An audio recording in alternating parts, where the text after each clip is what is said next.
And we begin with that breaking news this evening. 2 people dead at a community center in Brighton today. Yeah, our crews are all over the scene for you right now. WVTM 13's Aaron Llewellyn, he was there shortly after the call went out. Aaron, I still see this as an active scene behind you. Tell us the new information we've learned.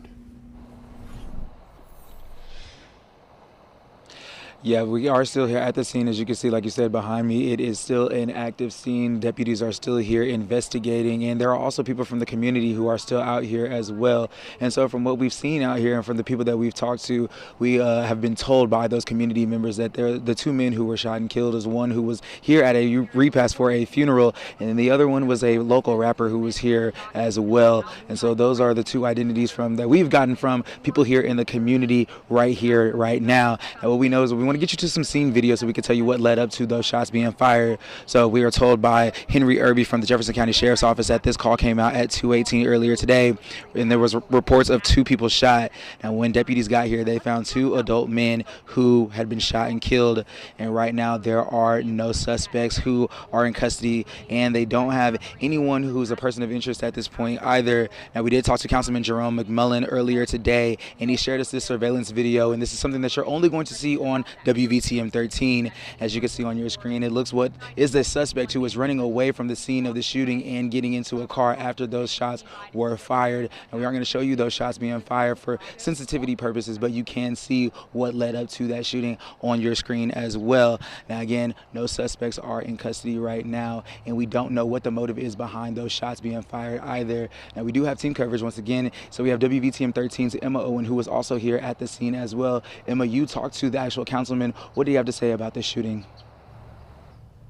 Yeah, Aaron, I did speak with the councilman, and he tells me he was here actually moments before the shots rang out. He had just left, and he said he was shocked and scared knowing just how close he was to being, here when that tragedy happened. Now, I do want to show you, we're up the hill a little bit from Aaron, so we wanted to give you a different vantage point. There was a huge response to this shooting. I want to zoom in a little bit and kind of pan over. I just counted about 6 sheriff's vehicles from the sheriff's office, but even in front of the building, there are even more. So definitely a massive response for this tragic event that has happened here today. Now, like Aaron said, I did speak with Jerome McMullen, a city councilor here in Brighton, and he says, again, he had been here shortly before the shooting happened. He shares more of his emotions that he was feeling of when he learned what exactly happened here today.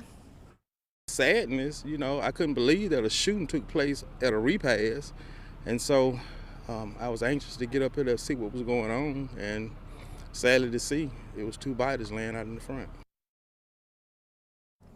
Now, like McMullen said, this did happen during a repast. So a group of people were here sharing a meal inside after a loved one of theirs had passed away. And I want to give you some context about this building. So we've covered many stories here, but they were positive stories. This, again, is a community center. And so on a daily basis, it's really likely that you'll see a lot of seniors inside, just, having a sense of community, just, having that time to just have a good day and to share moments with each other. So normally, what happens here today or here just on a regular basis is something positive, but unfortunately here what happened was a tragedy. And I just want to tell you, there were a lot of people in this area when this shooting did take place. It was broad daylight, so that kind of gives you some context on what exactly happened here this afternoon. Live in Brighton, Emma Owen, WVTM 13.